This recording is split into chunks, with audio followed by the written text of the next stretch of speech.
Thanks for coming along this afternoon. For those that don't know me, my name is Tony Robertson, so I'm a senior research fellow here in this department. So we can organise this sort of seminar, book launch, whatever you want to call it, with Keir, who was here a few weeks ago as part of another group I'm involved with called the People's Health Movement in Scotland. We were doing a session on public pharmaceutical industry, being as our alternative to big pharma, and Keir kind of came along and spoke about radical abundance and this kind of book he's worked on with Bertie Russell and Keir, and kind of putting that in that context. But today we're going to go on and expand on that to look at the kind of broader kind of areas within the book. So again, for those that don't know Keir, he is a lapsed academic, I guess could describe Keir as, having previously been academic. Okay, well, yeah, you know, you might come back someday to the church, you know. But is currently co-director of Abundance, which would you as a think tank? Yeah. Okay. So yeah, kind of think tank, which again is putting forward this kind of alternative to particularly the current circumstances we're in. Keir obviously has been kind of co-written this, as I mentioned, but he's also written Generation Left as well previously, that some people may have read as well. And yeah, we just appreciate the time you've taken to come up and visit today. So I'll hand over to you. So we're going to go until about kind of 2 o'clock-ish. Keir's going to speak. It's pretty kind of informal. If you have questions or comments, particularly as we go through, just kind of raise your hand. But we'll particularly have like a discussion session afterwards between about 2 and half 2, and then that gives us a bit of time as well if you want to kind of have a chat with Keir and obviously buy a copy of the book as well. One of the purposes of today. So thanks, Tony. Thanks for organising this. Yes, my name's Keir Milburn. I'm going to talk about this book, Radical Abundance. And in that, I'll expand a bit on whether Abundance is a think tank, because we also do practical projects where we're trying to set things up, and you know, there's a sort of perhaps even dialectical relationship between, you know, our like abstract thinking and then concrete projects, and then back out to abstract thinking again. Try to conceptualize some of this. Like one way to get into that is to tell a little story about how me, Kai, and Bertie came together to write this book. Because a book written by 3 authors is not that common. You quite often see 2 authors in a book, but 3 authors in a book is not that common, I think, especially a book like this, which has got a very coherent argument and doesn't go off in 3 different directions, even if I say so myself.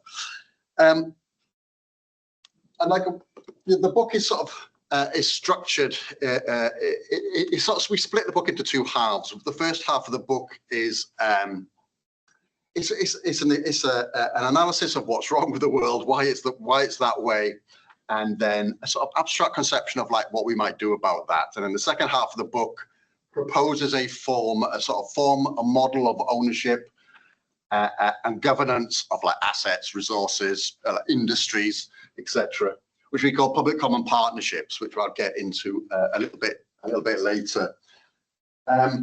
The quick way into public common partnerships is when we first started thinking about this, we were trying to reverse the effects of public-private partnerships. So that'll give you like a little insight into that.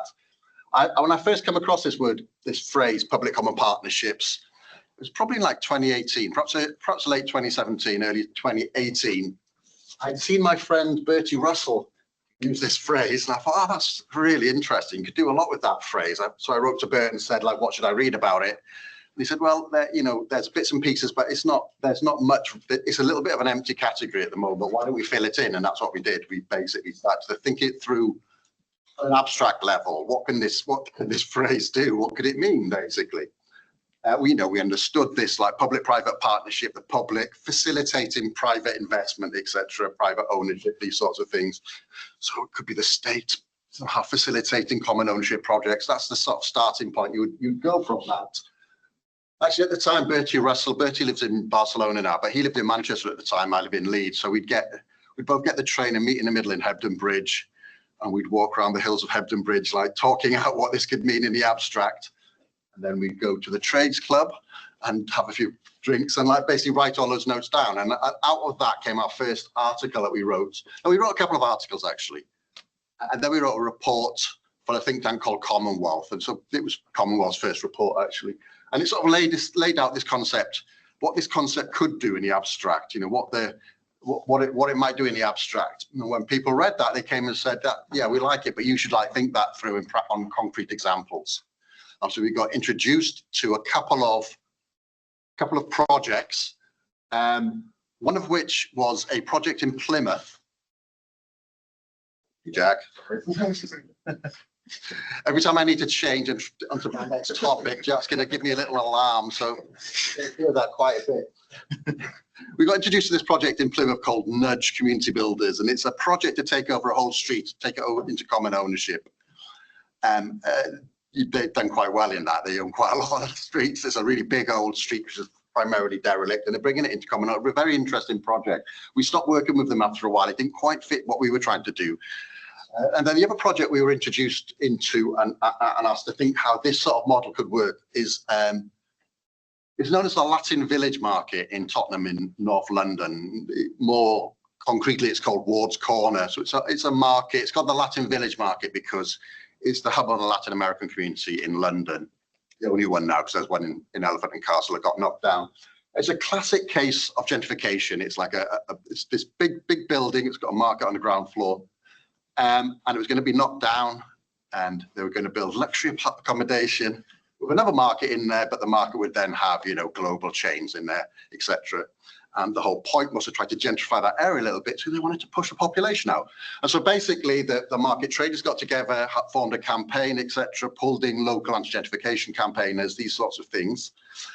And they fought for a long time, like 17 years they fought. But like if you do anti-gentrification campaigns, you get a problem eventually, which is, well, what's your proposition for the use of this site? If the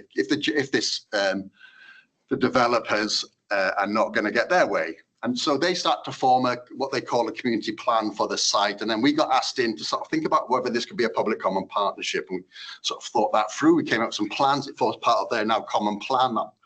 The whole thing is going through. The developers got defeated in the end, etc., etc. Perhaps I'll talk about a little bit more about that later on.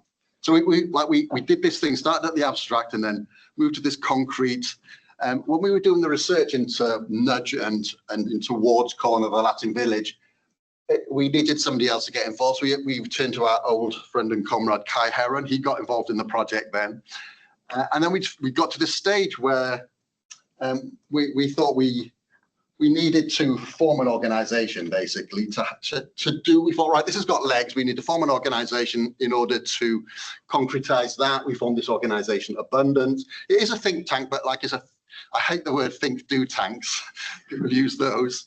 We've sometimes tried to use the phrase an action research organization. It doesn't really matter. And that's the landing page of the website. There's a sort of, you know, if you want to sign up to keep informed of what we're doing, there's a little site at the bottom where you can do that, etc., etc. So when we formed a sort of organization, and at that stage we started to get asked into other projects where people had sort of read what we were proposing and started to think, oh well, perhaps this could work in the thing that we're involved in. So we got asked into not just these urban development projects, which is where we started. We got asked into food projects to try to transform the food systems, basically, in a more agroecological direction. We got asked to go up to the Isle of Skye for this project called Climavore, where you're trying to change food so that it's more in line with the requirements of the climate, etc. That was a really interesting one, actually, because it started off from an art project called Cooking Sections, who were doing research into salmon farming. Because you know, like a population of Tottenham around the Latin Village and the population of Skye, they seem like very different sites, basically, which have nothing to do with each other. In fact, they're subject to the same sort of forces because, you know, the sort of extractivist companies who want to redevelop their area and extract big rents out of Tottenham.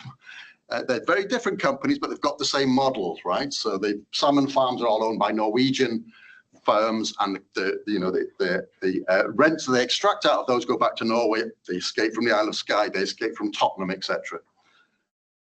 Salmon farming also very ecologically deleterious. And so the project there was actually, I didn't mean to talk this long about this, but the project there was to see if we could think of like, what other sort of food systems could you create around, perhaps not in the sea, but perhaps on the foreshore, basically, which is therefore much more accessible by the community. And the plan was to try to think through developing commonly owned and governed aquacrofts, was one of the phrases, which is so farming sites where you would grow oysters and seaweed, which would be ecologically regenerative, and it would be commonly governed, so it would be socially regenerative, that sort of idea, or socially reparative we were talking. Yeah, so basically, you know, we went through these projects. Another project we were involved, we got asked into, took us into a very different sector actually, which is pharmaceutical production, which is why I was invited up to this. The last time I was in Glasgow, up to the People's Health Movement organisation, we were asked into to think through how pharmaceutical production could be run as a commons, and how you could have a commonly owned and governed pharmaceutical production site. It ended up focusing on a factory in just outside Lyon, Saint-Genis-Laval, just outside Lyon, with the idea that it would be taken over by the workers and the wider society, etc.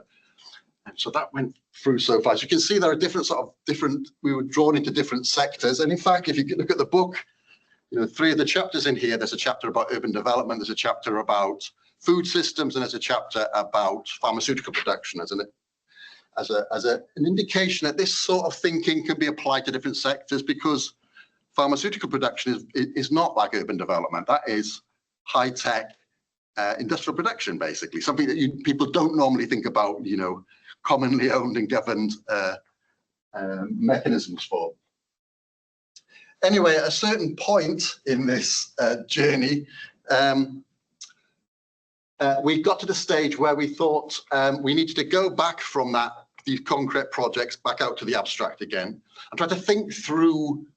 People talk about it as a theory of change, that organizations have a theory of change. For us, it was a theory of transition. We were very clear that this was a theory of transition. And in fact, you know, the story I've told about this, me and Bertie started talking here, then we did this.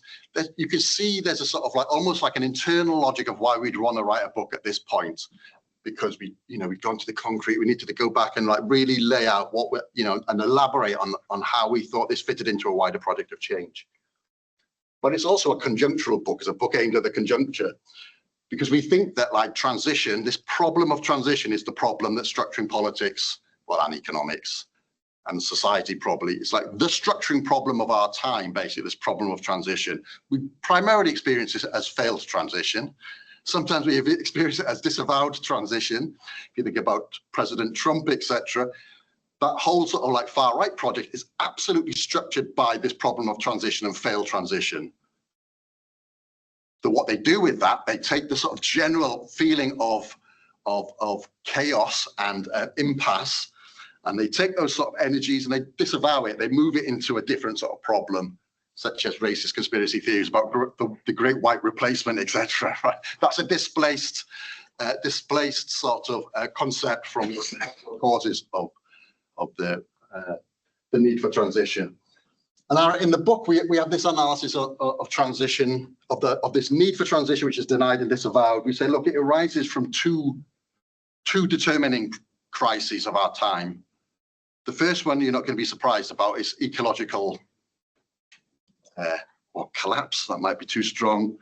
The ecological crisis, not just climate change, although that's the dominant one. All of the other ones, we're also living through the 6th great extinction species in the history of planet Earth. One of those extinction events was the extinction of the dinosaurs, etc. We've been causing the 6th one of the last 150, 200 years, something like that. So there's ecological catastrophe is the thing that most discussion about transition these days is focused on. So the solution for that, you may think, is to change the energy base. And that's really what a lot of the discussion around green transition is. We need to change the energy base. That's not been happening. I don't know if anyone's aware of that. That's basically not been happening. You know, we have, renewables, the cost of renewables has fallen dramatically. There's been lots more renewable energy production, primarily driven by China. But that does not matter, because fossil fuel consumption has not gone down. It's just additive. That's this huge problem that you have to face. But there's another crisis going along at the same time, which complicates matters horrifically, and that is what we would call secular stagnation or long-term economic stagnation. So there's an inability for current growth models to produce enough growth to raise living standards for a wide enough proportion of the population of a country such as the UK to ensure that you have social and political stability. right? That's just not been happening. That's why you have other sorts of effects of crisis, such as political volatility, for instance. Incredible, like basically unprecedented political volatility over the last sort of 15 to 20 years. You know, Jeremy Corbyn, 43% in the polls, Brexit, Farage, Trump. I mean, what more do you want? Bolsonaro, like incredible political volatility, not just in one direction, although the far right have been doing very well, but, you know, Zohran Mamdani, a democratic socialist, is going to be the mayor of New York. You know, one of the biggest major. Like, this is political volatility we're not used to, and there's a cause for it. The cause is not political, like it's primarily economic. I put it that way. Our analysis of like both of these crises are an outcome of a sort of dysfunction in investment, basically a dysfunction caused by investment being dominated by the logic of capital, by capitalists' control of the investment function. That is what the climate crisis. That's why there's been a forestalled or a failed transition in terms of energy systems. But I'd also make the argument that that's the cause of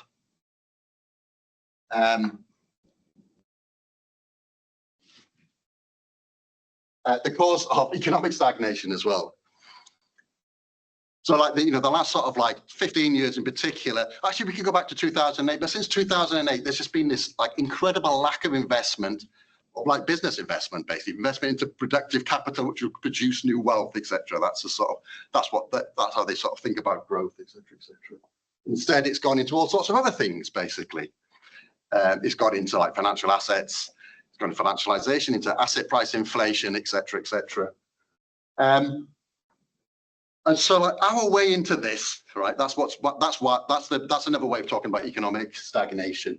But one thing you would say about that as well is that like those two crises, ecological deterioration and like economic stagnation, they sort of compound each other to a large degree. What are the effects of ecological deterioration? Is the increase of costs, it drives inflation up, etc. And that's just a permanent trend now, I'm afraid to say. I mean, you know, the easiest example you can have of that is like the price of olives these days has gone up tremendously over the last few years. You may say olives aren't a staple. I would disagree with you on that. But like the cause of that is because of droughts in Southern Europe, etc. And the price of olives may well go down at some point, but the increasing costs that come from a warming world, is like that's just a trend. But you have to take that into account. So they compound each other, but the solutions to them seem to pull apart in some way, or seem to be in tension, because the solution to economic stagnation, of course, is just to increase growth, etc. Right? But of course, that's the key sort of aim of a government such as, well, apparently, a government such as Keir Starmer's government and Rachel Reeves's policies, etc.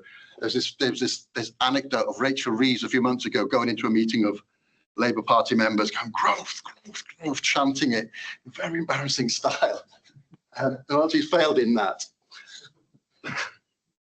You know, and our response to that is like, if you want growth, right, under both conditions of ecological deterioration and under conditions of like this investment dysfunction, right, you have to say, well, growth of what?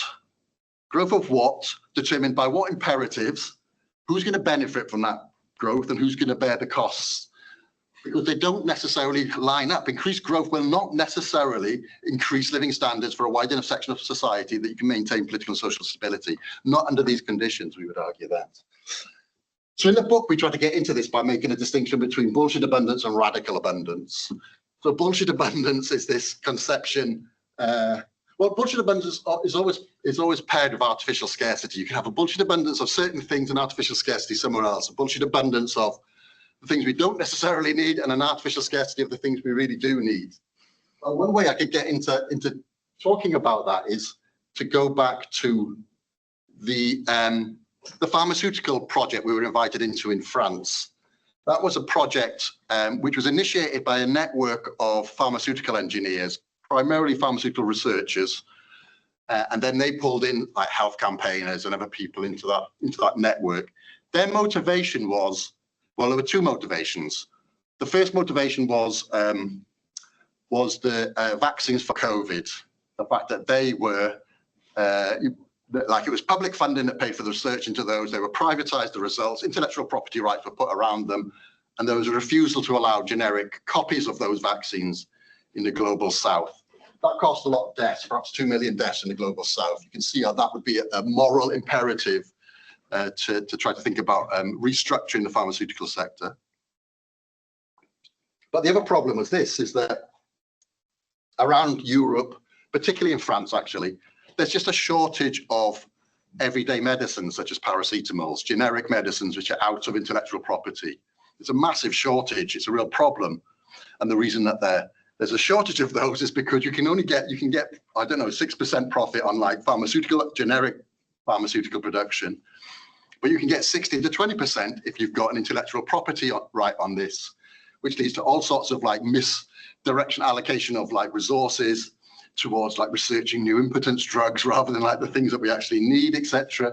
Or evergreening drugs, which is where pharmaceutical companies have intellectual property on a medicine is coming to the end of its life, so they put huge resources into finding a chemical compound which will mimic the effect of the medicine that already exists and still works. So there's not going to be any improvement that comes out of that, but they will have a new intellectual property on that, and then they can get the 16% profits instead of the 6%. And that's what drives investment decisions.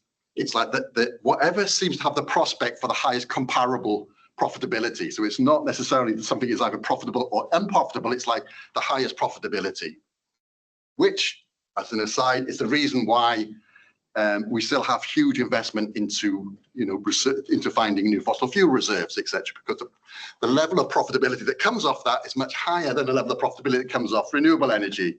And in fact, the driving down the cost of a unit of renewable energy has disincentivized investment into it.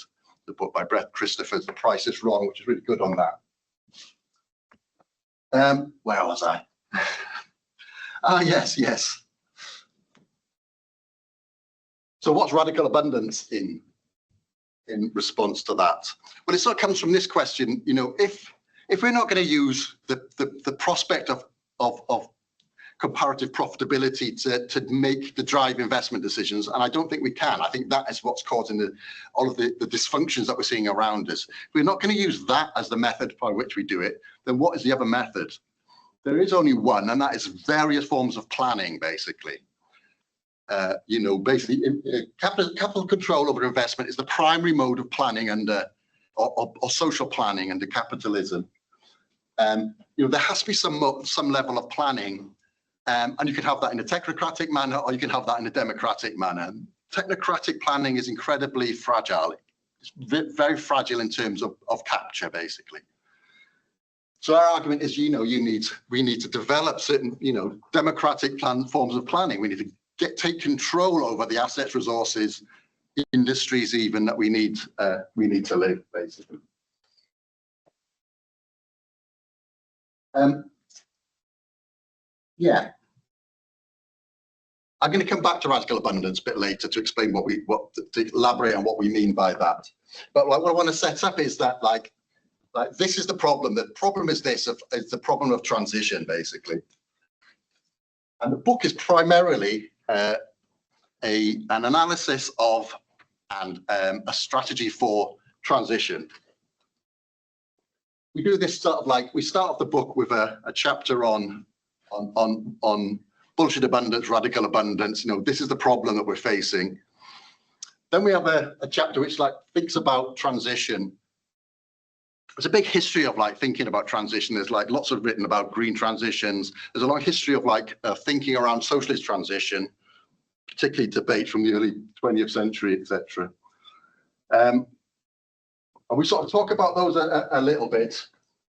In the book, we make this argument of there's a history of there's a sort of conceptual image of transition that socialist the literature on socialist transition sort of revolves around.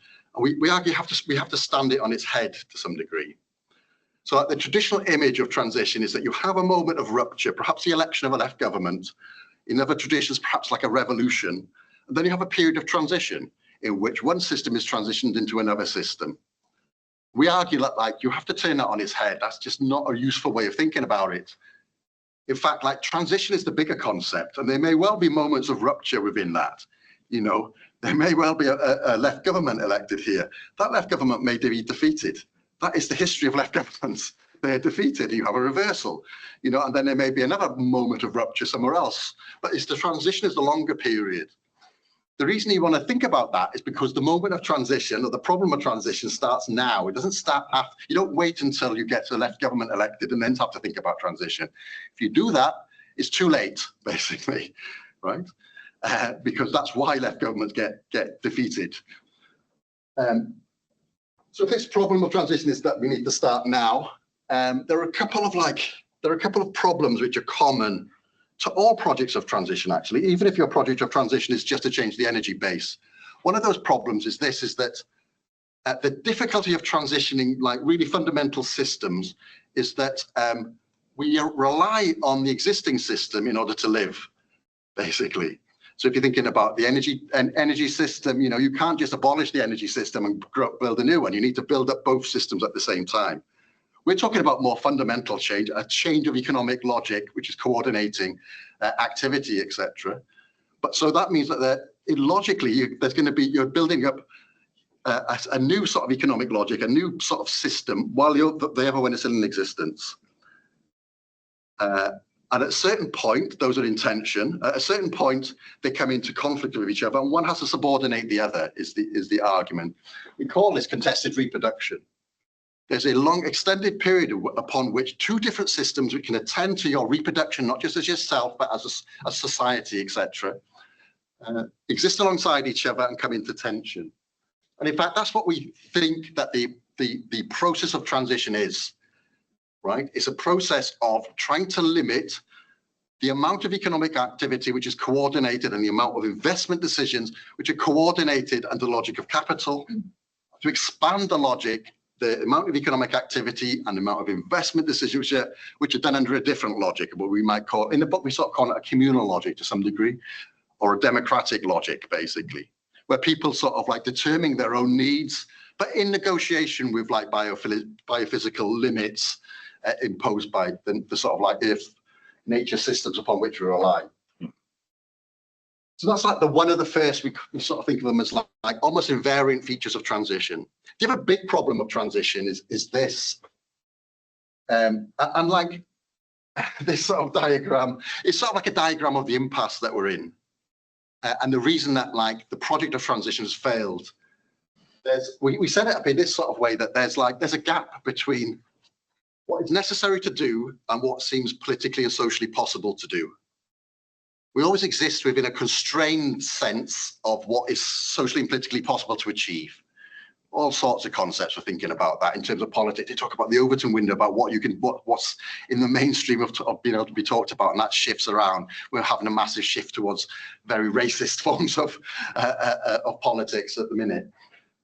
But like there's other things. It's not just about what is sayable or what is imaginable. It's also like the balance of social forces which can achieve things, basically. And there's a gap between the two of them. There are some of these phrases I'm not going to talk about, such as social metabolism. I've got to skip a little bit of the book, unfortunately. There are various ways in which we can discuss what like the necessary, but I think there are things which are almost socially objective necessities to achieve, I think. One of these is these. I'm going to put this forward and see what you think about this. I think it is almost an objective necessity that we have to take control over available fossil fuel reserves out of the control, take that control away from fossil fuel companies. I think it's almost an objective necessity. There was some analysis done about if we took all of the available accessible fossil fuel reserves, we dig them out of the earth, burn them, and put that carbon into the atmosphere, that alone will add 4 degrees to average global temperatures. You know, without all of the other stuff like feedback loops, etc., etc. There was some analysis a couple of months ago by the Society of Actuaries, so this is like from the insurance industry, not a left-wing lobby group, about what a world of 3 degrees global warming above pre-industrial temperatures would look like. And they concluded it would involve 3 billion deaths and the reduction of the global economy by 70% by around 2070. That is like an unfathomable I cannot imagine that world. It's not a world in which the insurance industry doesn't exist in that world. I can tell you that, basically, which is what the Society of Actuaries are worried about. But like that, it seems like almost an objectiveness. It seems like an objective social fact that most people are going to want to prevent that world. Well, I've got bad news. It's not possible for you to do that tomorrow. You can't just go and vote for that. There's a big gap between what needs to happen and what is possible to do. So the project is to bridge that gap somehow. This is my next little nice diagram. Like, you know, if I say it's impossible to do tomorrow, that means there has to be some iterative process of expanding what is socially and politically possible, basically. You have to have some sort of mechanism whereby we can expand what's socially and politically possible to one degree, which then provides the next basis from which we can struggle and produce the social forces to expand social and political possibility a bit further. Unfortunately, this diagram does reveal you can go backwards as well. Unfortunately, that's what that idea of transition is about. There are various ways in which social and political possibility can be expanded. There can be a change in technology and the affordances of technology, etc. But primarily, the way in which you expand what seems socially and politically possible in this sort of direction is by increasing people's ability to understand themselves and collectively act upon the world. So understand the world, where they fit into the world, and collectively act upon the world. We call it popular protagonism, taking it from various other writers. And so it's this idea that, you know, that people can become the protagonists, the collective protagonists in their own lives and in this story here of transition, etc. We sort of, I could go back to this slide here. We sort of say, like, these are almost like invariant elements of transition. Any conception of transition needs to have these two elements in it. You need to have contested reproduction, and you need to have an expansion of popular protagonism. And of course, like what our argument is that, you know, perhaps you need to do those. You need to do those together. You need some sort of way in which you can have sort of ownership over the things we need to live and live well, which also at the same time expands popular protagonism. Because you can have, you know, you can have non-capitalist control over investment, which doesn't necessarily expand popular protagonism. We know that's true because we could just look back to like the post-war period leads up to the 1970s, in which very large parts of economic activity were publicly owned, etc. But they were publicly owned in a way, I think, which didn't directly expand popular protagonism. It didn't expand popular protagonism enough and left them vulnerable to reversal through the neoliberal counter-revolution, we put it that way. Like the way to understand that perhaps is that, so all sorts of stuff for the younger people in the audience, all sorts of areas of the economy were nationalized, basically. Car manufacture, you know, the railways, energy, mines. You know, there was one day when the mines were owned by private companies. They were nationalized, and the next day they were owned by the state. And the big problem is that the miners who worked in those mines, when they went into work that day, the same manager was managing the company as the day before, and their work condition hadn't changed. You know, they didn't experience that as an expansion in their ability to control their lives. They did achieve that, but they did it by other means, by creating strong unions, etc. So we argue that we need sort of that, like public ownership, if you want to put it that way, or social ownership. We talk about it in the book. You know, it needs to take a different form. It needs to take a more democratic form in which popular protagonism can expand, something like that. And and I've already made this argument. Oh yeah, no, perhaps I haven't made this argument. So in the book, I'll just do this book really quickly, actually, because I'm going on a bit. In the book, we do this bit where, so it's the first chapter is, you know, bullshit abundance. This is the problem with the world. The second one, these are the invariant aspects of transition, we think. You know, we need to put these two together into some sort of format, and then we do a conjunctural analysis. We actually have a couple of chapters where we do a conjunctural analysis. And a conjunctural analysis is just, it's an analysis of contemporary moment, and you're looking for what's changing and what political opportunities there are within what's changing, basically. And we think that, like, you know, recently there's been a shift over In response to these crises, which we say are caused by a dysfunction in capitalist investment, there's been a shift in how states relate to that. In 2008, there's a big financial crisis, etc. The response to that, the primary response to that, was to basically invent a huge amount of new money and push it into society.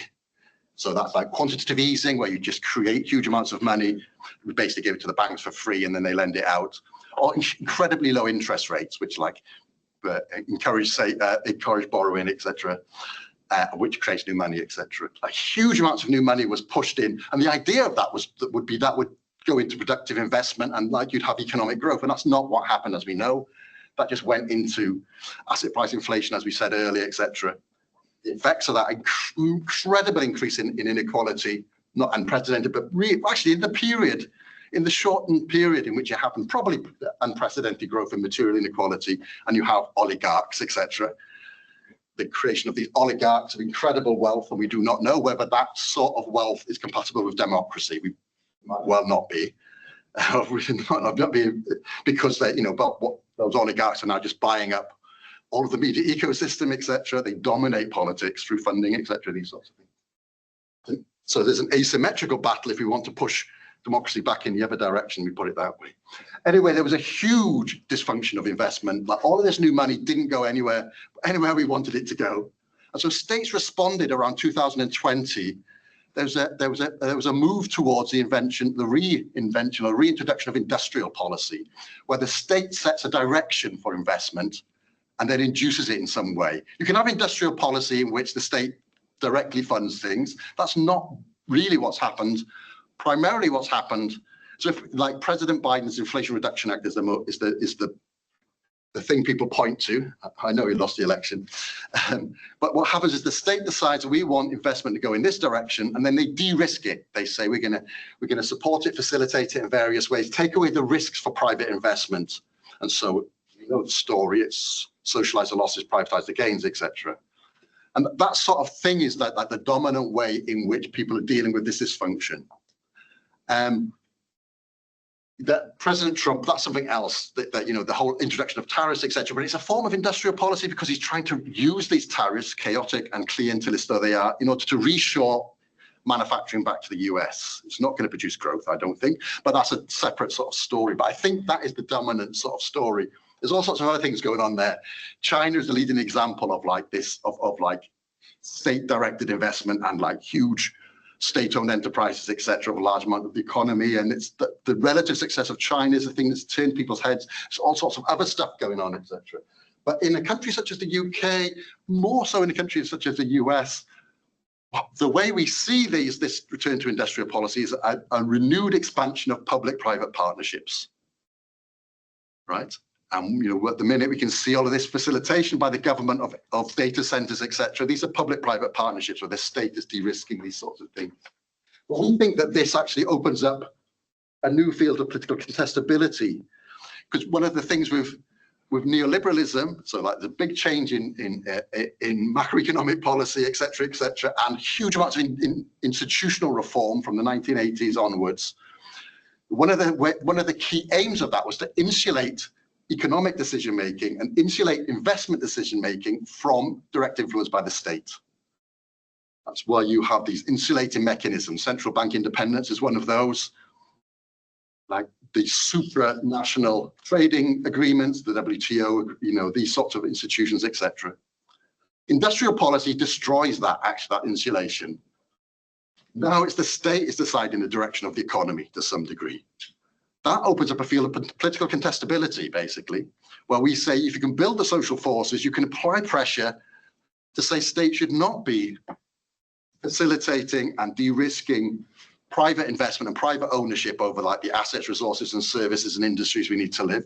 It could, in principle, de-risk and facilitate common ownership of the things we need to live, public common partnerships, which is the thing that we've been trying to advocate for. As I said earlier, the easiest way to understand public common partnerships is to reverse the effects of public-private partnerships. All sorts of effects, the growth of inequality, etc., blah, blah, blah. I won't go into all of those now because I've been talking too long. But fundamentally, public common partnerships are a way in which we can democratically control and govern the assets, resources, and industries we need to live. I've gone through different examples of these. Those are not, do not exhaust it, etc. They're not quite the same as just workers' co-ops. Right. We think actually, you know, let's use that model of this pharmaceutical factory in Lyon. In French law, this company was going to go bankrupt. It had state funding. In French law, there's a mechanism whereby the workers can take over that factory by applying to a commercial court, and that was the process that we were trying to look through. Our argument was this: in order to achieve this goal, you probably need the local authority to basically facilitate it in some sort of way, to de-risk this for you. And we had, not me, I don't speak, my French is terrible, but we had people go and talk to local authority and say, look, if some sort of support for this will keep this factory open, it'll be able to expand production, it's been shrinking for so long, etc., etc. Perhaps like the local authority should have some sort of limited say over the governance of this, perhaps some sort of representative of like the greater public interest. But we also said that perhaps actually there should be a third body should be involved in the governance of this, which we call like a common association. So this year's the thing in the asset resource industry factory, whatever in thing, it's called a joint enterprise there. Here's the employees, here's the public body on whatever level of scale makes sense. And then there's this other organization called the Common Association, which is basically a democratic organization of its own, drawn from the local community primarily, although it can be different in different aspects. One of the key aspects of this here is that we don't want to just democratize the ownership and governance of this. We want to democratize the investment function. And so here, a portion of surplus, what would be profits, and and under a private pharmaceutical company would be taken out in profit, and I don't know, go off to an offshore bank account or something like that. Here, a proportion of surplus will go to the Common Association, who will deliberate about what they would want to do with that surplus. So, in terms of the Latin Village in Tottenham, in North London, the sort of stipulations we were given them when we were doing workshops with the community was, what would you like to see in your local area, which could be facilitated by the surplus coming off the market? It's a market, and there will be some affordable housing on top. So it was quite a bit of money after a couple of years of servicing debts, etc. And the thinking that came up there was, we want a commonly owned and governed nursery, basically, and we want it on the high street. And the idea would be something like this: is that, like, well, perhaps like that nursery will also, after a while, will produce some sort of surplus. Probably not a lot from a nursery, but it might produce some surplus, which could go. And it's not just a financial surplus; it's the knowledge that has been built up can go to help start something else in a local area. You build up sort of density. With the pharmaceutical factory, like one of the stipulations you could give about these investment decisions that comes off the surplus is that perhaps you have to expand the democratic economy with this surplus. So this is this almost self-explanatory diagram here, which was actually first drawn up on the back of a beer mat at the Trades Club in Hebden Bridge. It's now made it into a book. This is the pharmaceutical factory in Lyon, they call it that. So that's another public common partnership. It's not been created yet. This arrow here, that's like the first investment cycle that comes off this. So, well, perhaps that could go and facilitate the production of another public common partnership, and perhaps that investment, well, but the two of them might go and the knowledge that's being produced go and create another public common partnership. We call this like the self-expansion of the commons. And in a way, it's a hack of the self-expansion of capital. That's how capital has a self-expansive dynamic, basically. So it's to combat that. So one way to think about this is it's a form of participative budgeting, but it's a participative budgeting that comes off assets that we own, the community owns, basically. You know what I mean? The idea of this is that public common partnerships are like transitional institutions. We're not trying to design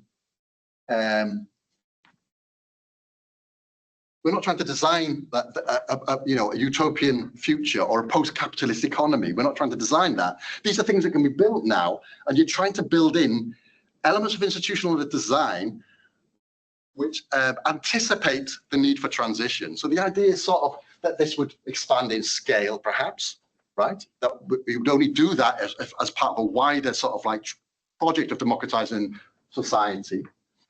But the idea would be that, it wouldn't just expand laterally. These things would have to coordinate, perhaps, coordinate on a sort of federated level, and there'd be a level of planning there. In the book, we talk about food systems, and we talk about council-owned farms, so councils own farms. And there's an idea there that, basically they could all be, the local authorities, council farms could all federate into a sort of a level of planning just above that. All sorts of advantages. You could share fixed capital costs, et cetera, et cetera, et cetera. But there would be some sort of negotiated planning between all of these different PCPs, et cetera, et cetera. The idea is you're not just expanding in scale, you're also getting to the level where you can break more decisively with the logic of capital, because the relationship between these would be one of democratic planning as much as possible. With one single pharmaceutical factory run that way in Lyon, it's surrounded by a sea of capitalist social relations, and so its ability to function under a different logic is really constrained, actually. And the idea of like that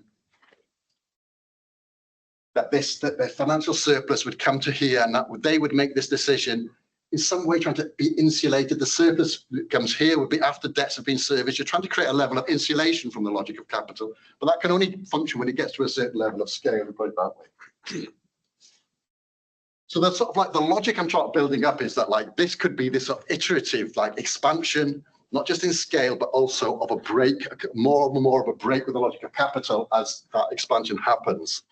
Almost like this is an image I'm setting up of like an iterative growth to outgrow capital, etc. That's not actually how history works. History doesn't go in a straight line like that. There are these moments of rupture, there are moments of leaps, there are moments of reversal, etc. These sorts of things.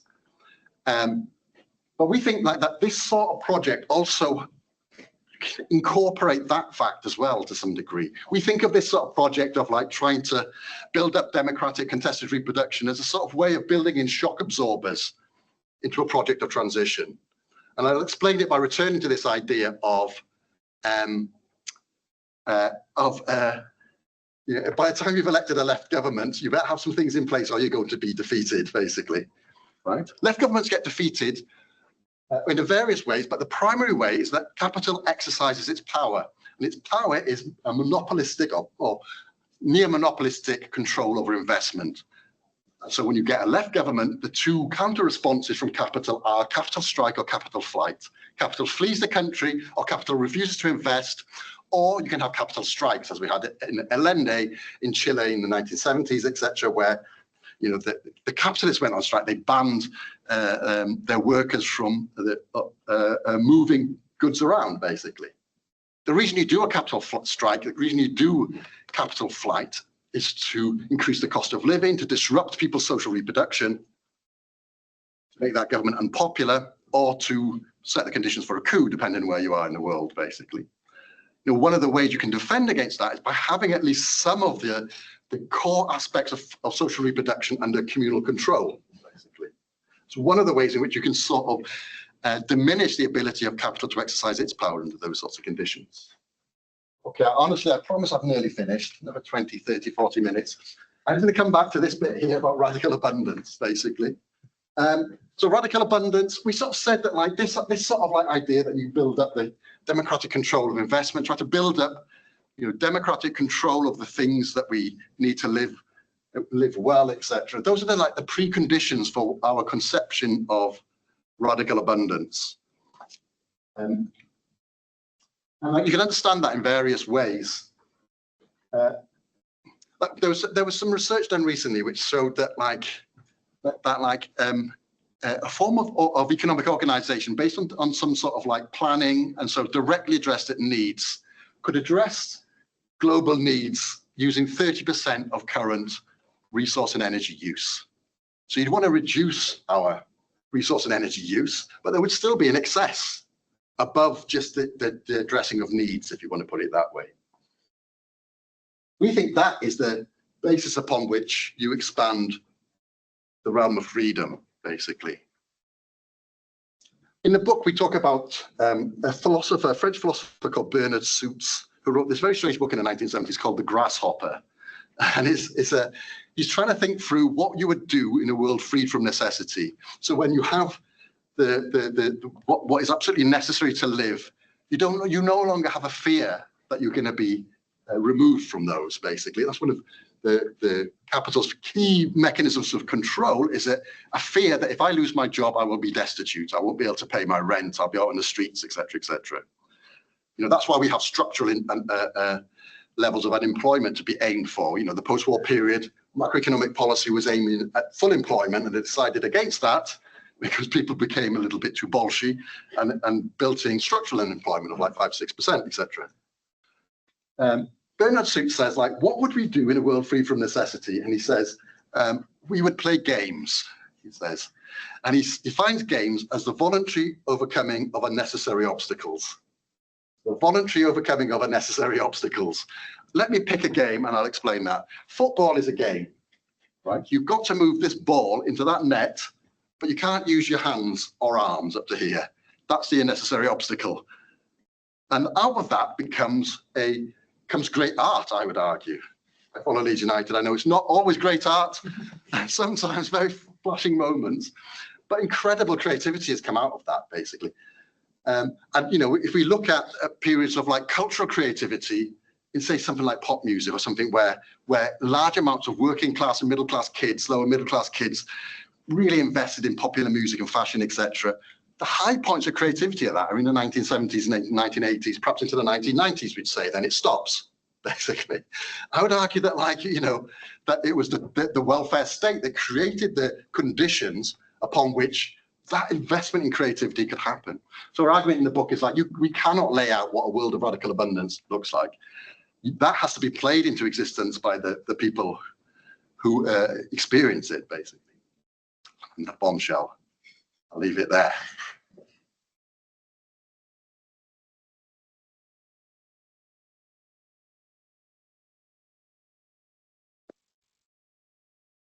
The plan that we just do some Q&A.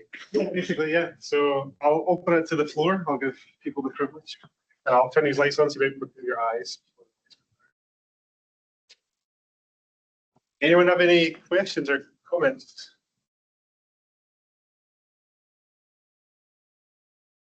Yeah. I'd like to now hear more about social metabolism. That was the one concept I wasn't going to talk about. I mean, we do use it in the book, actually, this idea of social metabolism, to try to think through the relationship between humankind and, well, basically non-human nature. And so, individual metabolism is that we take in things from the environment, we have food, oxygen, etc., and we metabolize them and turn them into energy and growth and the things that we need, basically. And so social metabolism, it's actually a phrase that Marx used really late in his life when he's trying to think through. He becomes aware of environmental issues to some degree, or such as the argument of people such as Keir, etc. There's been lots of research into this and eco-Marxist sort of.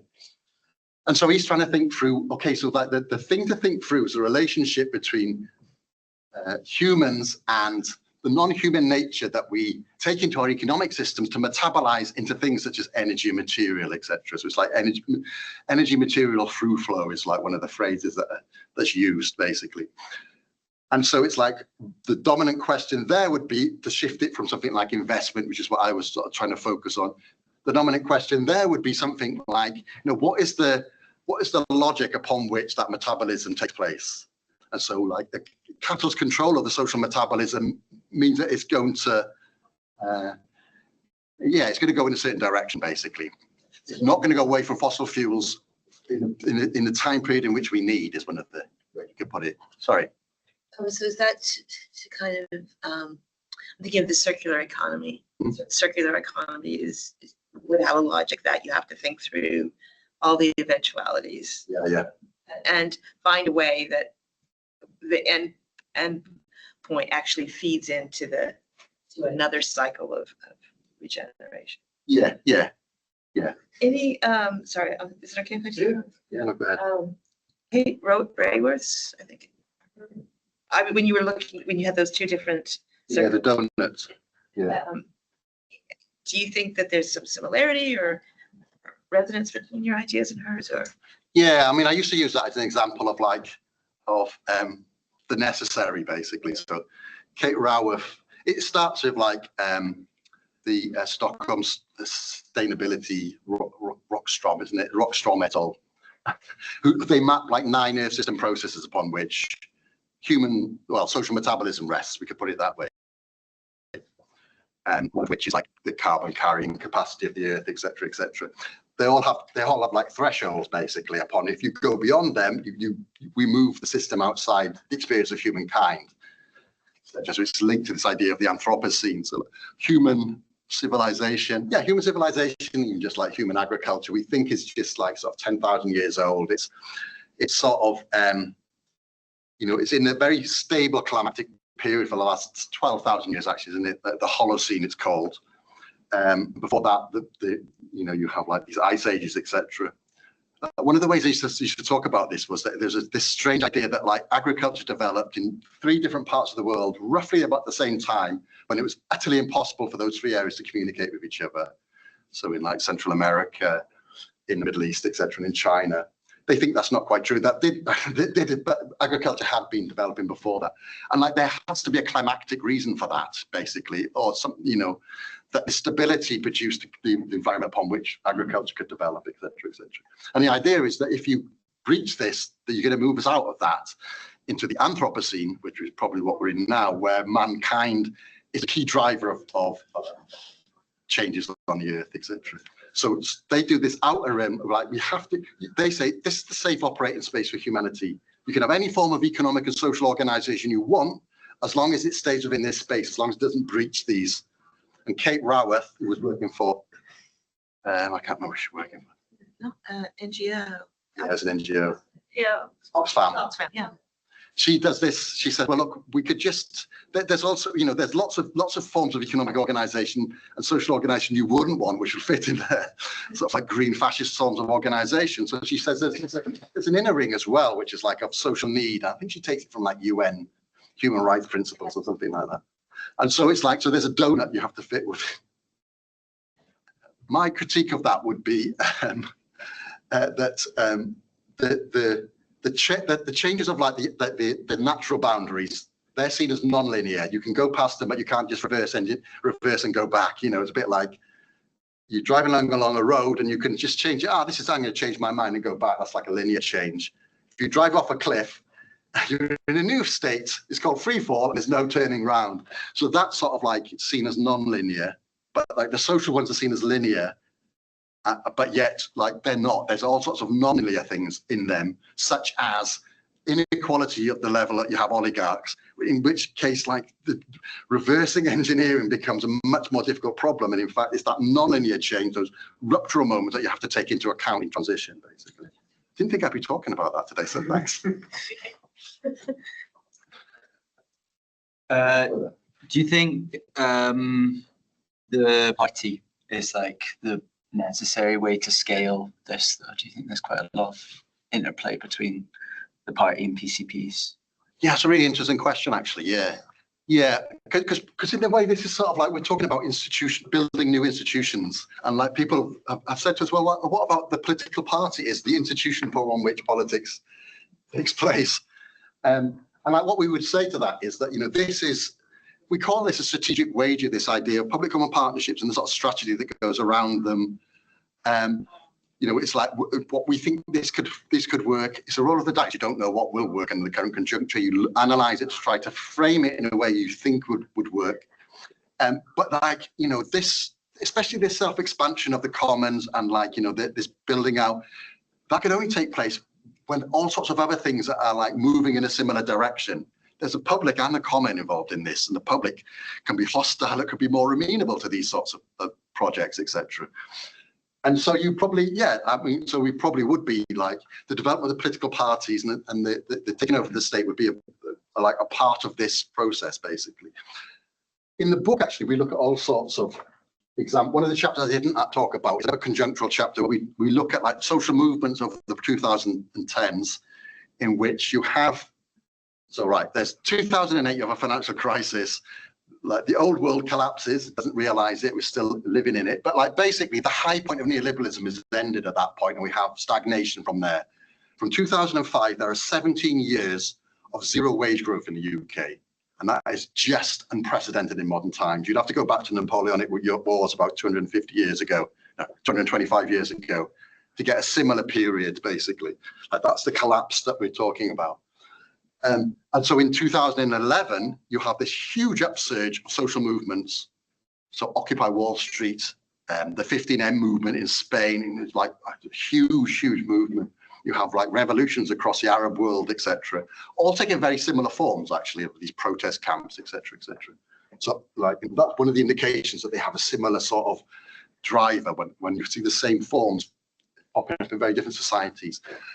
They sort of like all come to an end, basically, at a certain point, and there's a turn to electoral politics. So what the 15M movement in Spain was, the slogan was, get rid of them all. We want real democracy, not this fake representative democracy. The same people, like 3 years later, are basically standing for, you know, they're forming political parties, they're taking over the leadership of cities such as Barcelona, etc. There's a big turn to electoral politics. You see that in the UK with Jeremy Corbyn.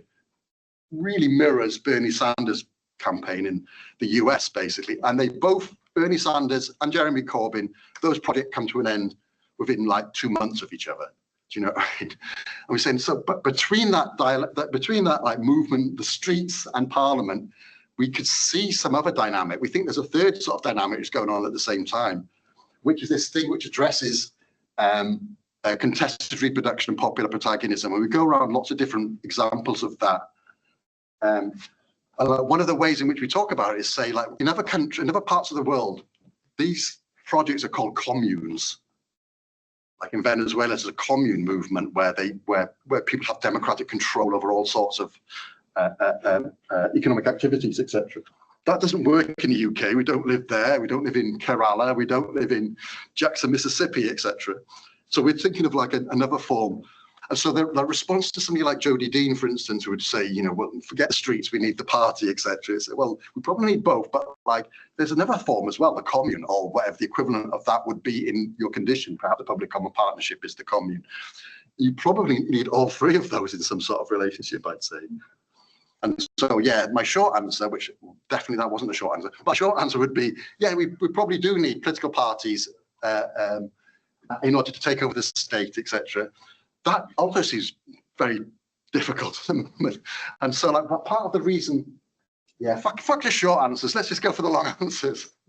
Let me just go back. I'll just do a totally different thing. Like neoliberalism, right? That was like a real rupture and change of the scale we need now, but we need more of it. From like the post-war period, from 1970s onwards, a huge part of that was institutional reform. And that's invention of new institutions, public-private partnerships, the reform of like management of places like this, like the introduction of quasi-markets into universities and into hospitals, into schools, etc., these sorts of things. And all of those were introduced.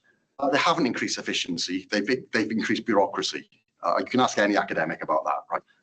But what they do is they basically enroll you in a relationship based around the logic of a competitive market. So Tony is in competition with our friend here and our friend there through exercises of audit and measure, such as the research excellence framework. They are enrolled into a relationship where the people in their department are no longer seen as like, or they're potential allies solving a common problem. They're obstacles to overcome in order to get what I want.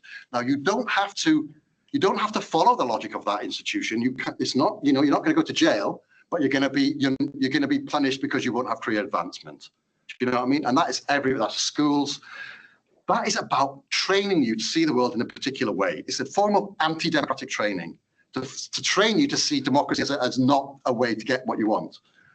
And our argument, if you want to get out of that and go in the opposite direction, you need to invent new institutions which are based on training you to be democratic subjects.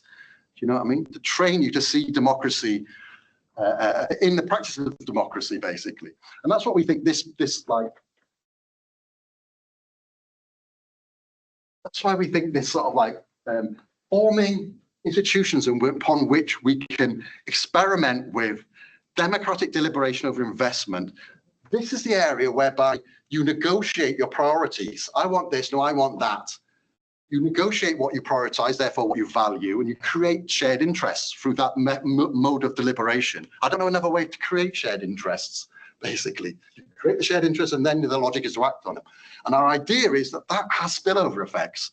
The reason that like you would want to form these, to reform the management of higher education, introduce student fees in order to change the way that students relate to education, etc., as customers rather than sort of students. The reason you'd want to do that is to have political effects in the wider world, basically. That's why you have things such as, the sale of council housing, etc., etc. It worked very well. So that the spin-over effects of this sort of like inculcating democratic subjects is that then you form the material upon which other political projects, such as forming a political party to take over the state, can form. That's the relationship we see between the two. Now, that's my short answer. Let me do my long answer now. I'm joking. Go on. I guess I'm just wondering if you have a truly like democratic party building this weekend, maybe, like what's its it seems like part of its work as building social power and a social base could be this. And so I was wondering, like, I don't know, do you feel optimistic? Do you think that, I don't know if it will be your party, but whatever forms out of that, it should be, is this like an avenue it should be pursuing and building social? Yeah, no, absolutely. And they are meeting this weekend, doing up your. They are, the conference is this weekend. Yeah. I did join your party, and I'm a member of a faction which is pushing for these sorts of projects, basically. Organising for popular power. Oh, right, yeah. I'm also talking to the Greens. The Greens think they're going to take over a lot of urban centres, and they are in May. And so we're talking to the Greens and trying to feed this in because this could be a sort of, we're trying to say this could be your signal. That you need that sort of stuff, you need to sort of like persuade that sort of thing. In this sort of work, we mainly started on the outside, basically, where we're not persuading people who have some sort of control of the local state. We talk about it as an outside in or an inside out strategy. You can take control of the local state. They did it in Barcelona, the company with a party called Barcelona en Comú. And they did a lot of the public common partnerships, not exactly like ours, but like they did a lot of this stuff. And they set up the institutional framework upon which you could take communities, could take these things into public common ownership and then network together, basically. And, we write a little bit about it in the book, etc. That's an inside out strategy. And we've mainly done it from the other way, where it's like communities want to do this stuff. We come in and help them try to do it. Then you go to the local state and say, we can do this. We've got that sort of way. So, yeah, you'd probably need both. Now I've revealed myself as a fractional member of your party, although I've not been very involved since it all fell apart, but yeah. I was interested in this, the public common partnership and public-private partnership. We know those are public and private, these two kind of opposed domains, or these opposites almost. So the commons versus public, it doesn't seem to have that same relationship. And so that's the kind of first part of it. So. Yeah. And then looking at your diagram here, the common association plus the employee ownership, for me, that would be a multi-stakeholder cooperative. Like, so you have the workers on the one hand, and then these other stakeholders, so is there more to this than a sort of a rephrasing? And I like the phrase, public common partnership, but is it more than a rephrasing of ideas that are already out there? And if you end up in this situation here and all of your revenue, the potential surplus is coming from the state, say a rewilding project where you've got ecosystem services model aligned state, which is saying we will give this value to this river because which you might see as a kind of neoliberalism of the environment. How do you avoid becoming dependent in that situation such that the cooperative, the common association, whatever, isn't just something to be discarded as soon as the funds run out or the state changes or so on? Yeah. All right. So those are two different questions. There's a few questions in there. They're all around this diagram, so I'll have to. Yeah. I mean, answers only. Quick answers only. So the public, you could talk about that as the state to some degree. Like, that's how we think about it, rather than like a more expanded public. And and that we have a particular conception of like what a partnership between the state and the commons or society would be. And there's a quote from Stuart Hall in the book from he's writing in the 1980s, and he's saying, look, in a period of transition, you can have a partnership between state and society, he says, which we would think of as state, public and common. And he says, like, as long as like initiative is always passing from the state to society, basically, and as long as the state is always like rooted in the energies that's coming back from society, it's that sort of relationship, basically, is the relationship we see between the state and the society, or the public and the common. And then there are a few different questions in there, because the thing about like there's a chapter on food systems there, and there's a model of like how you might transition food systems based on these council-owned farms, and like part of the like where the revenue would come from is from these like ELM systems, these environmental systems, sort of payments, etc. We think they're really faulty, but like basically, perhaps you can use them. Multi-stakeholder cooperatives, like the model we use for the Wards Corner, the legal model we use for the Wards Corner project is a community benefit society created by the Conservative government as part of their big society project. You know what I mean? In France, the model is a multi-stakeholder cooperative. It's called a SCIC, etc. And so it's like taking those models and seeing if you can like use them in a slightly different way. Like the difference would be this little element here, basically. It's like the emphasis on like democratic deliberation over investment, but like that does not involve the state. It doesn't necessarily involve the employees, apart from the employees could be a member of this because they would presumably live in the local community. You know what I mean? And then it's like that, and then it's trying to think through that in terms of from a frame of democratic planning, where you're trying to reach a frame of democratic planning where these things link together. Of course, you have things that look a little like that, like Mondragon, etc., in the Basque Country. Although we have a different experience, or this isn't a short answer. There's a different experience in the Basque Country here in the book from it's called Burj Hunani, where they, this group taken over they call them cities, they're 20,000 people are towns, and like there's a huge amount of democratic economic planning going on in those for the whole community, etc. They have 7 different like sectoral boards upon which people feed in about where they'd like the town or city to go in, etc. Like we see ourselves more in that sort of tradition than the Mondragon tradition, if you know what I mean. Yeah. Can I ask I guess, is it a risk that if the Common Association, I think it maybe links to this question you had, was if they're chasing the financial surplus, i.e. the profit, do they then just become another form of chasing extraction, because extraction can be profitable and can create that surplus, and paying employees low wages to maximize that surplus to then, because you're then arguing it's for the common good. We're doing this for the common good. We're extracting as much as we can. We're keeping costs down as low as we can because we need profit to benefit. Yeah. I don't know, how do you kind of avoid that co-opting? But well, it's funny, a lot of things when the rest of the system is very It's funny because like basically part of the reason we started thinking about this, that they would feed into the governance of this, is because one of the critiques of like workers' co-ops is that like the incentives of workers' co-ops are to spend the surplus, increasing the workers' conditions, wages or conditions, rather than like productive investment. And so that's what like economists would say, like that's the fault with workers' co-ops, etc. And this was sort of like a balancing mechanism, whereby and people have talked about this as atomistic solidarity. So like you build up relationships of solidarity, but only within the co-op and not outside the co-op. And the idea is to try to get that solidarity to go outside the co-op as well. This would be one mechanism which would be a balancing of incentives, basically. So the incentives here is, no, don't put your wages up again this month because we want to do this like this new food system up in Scarborough or something like that. That would be a thing where we sort of see this as the area where like competing interests are being negotiated, basically. Do you know what I mean?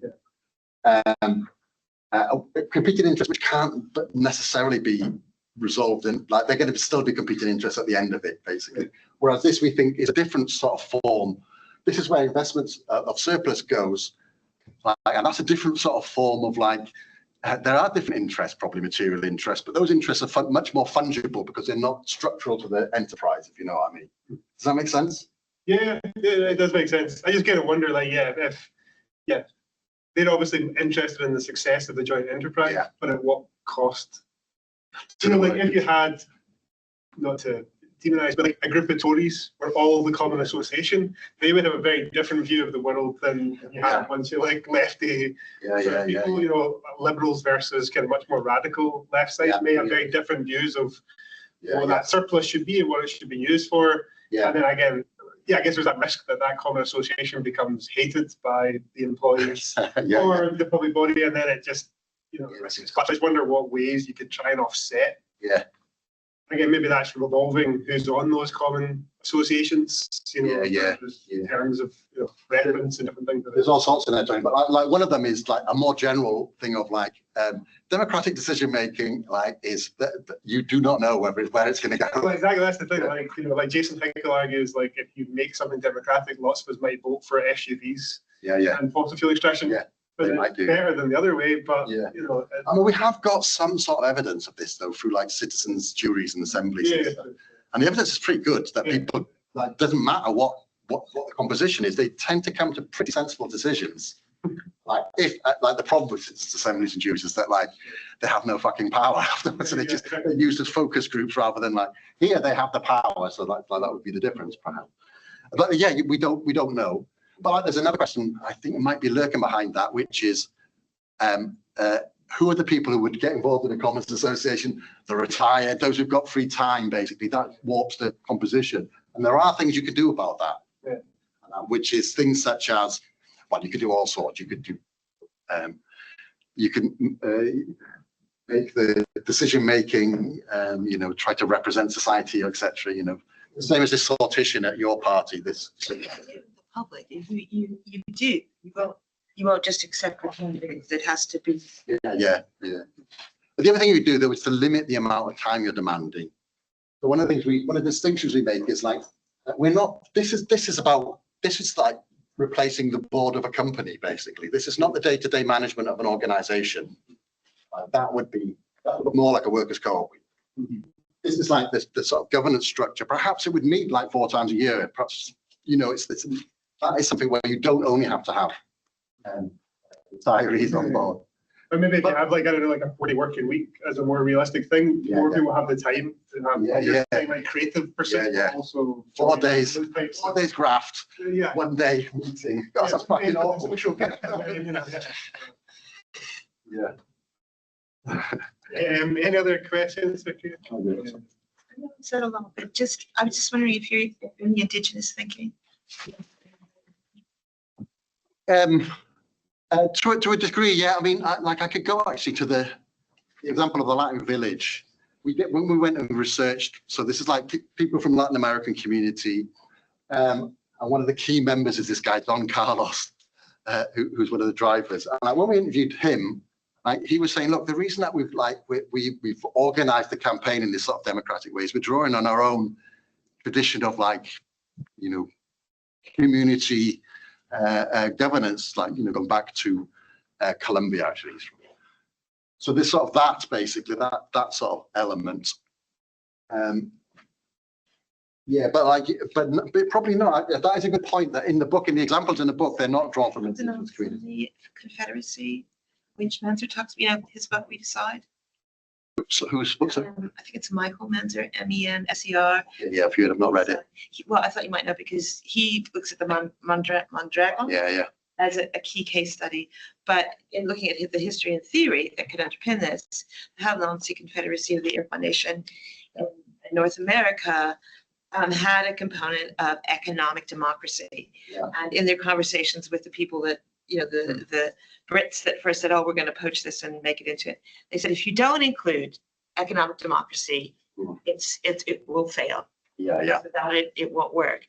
So they kind of had something that I think is an interesting, it's not exactly the same, but a gift economy was very central to how that all worked. And people who were entrusted to kind of manage gifts of land to who would have what land at what time, balancing individual and no, that's interesting. Yeah, it is a bit of a failing, actually. There's a few examples we draw on, and it's not from indigenous communities. But to go back to like this Basque country, like why is Mondragon so big in the Basque country? Why is this experiment going on? Like when we were talking to the people that we were talking to from the Basque country, they were saying, look, for the Basque nation, they cannot vote their way into autonomy. They're split between two countries. So they have to build sovereignty from the ground. They talk about it. You build out economic community across those borders, and you create the reality of sovereignty, without going up to the top level. One of the other examples we talk about in the book is Corporation Jackson in Mississippi, Jackson, Mississippi, which is a project that came out of the sort of like the black sort of power movement of the 1970s, 1980s, etc. And they've taken up there's a sort of, they took over the town of Jackson, which is in Mississippi, and they built out a huge sort of like cooperative and solidarity economy underneath it. And it's a very similar logic, actually, as in Mississippi is a predominantly black city, but on the state level, it's like 55% white, I think. And so they realize that they cannot take control yet of the state level, even if they can take control here because of like the importance of racial politics in the US. And so it's like they're building out this sort of like this reality of sovereignty, and the idea that they can try to change the composition of like the political composition of the white working class and like build their way up, etc. I mean, the Kurds and Rojava would be another example of this. You would have to build out the reality of sovereignty from the bottom, because Kurds are also split between several different countries, and there's no sort of like route via the state to achieve that.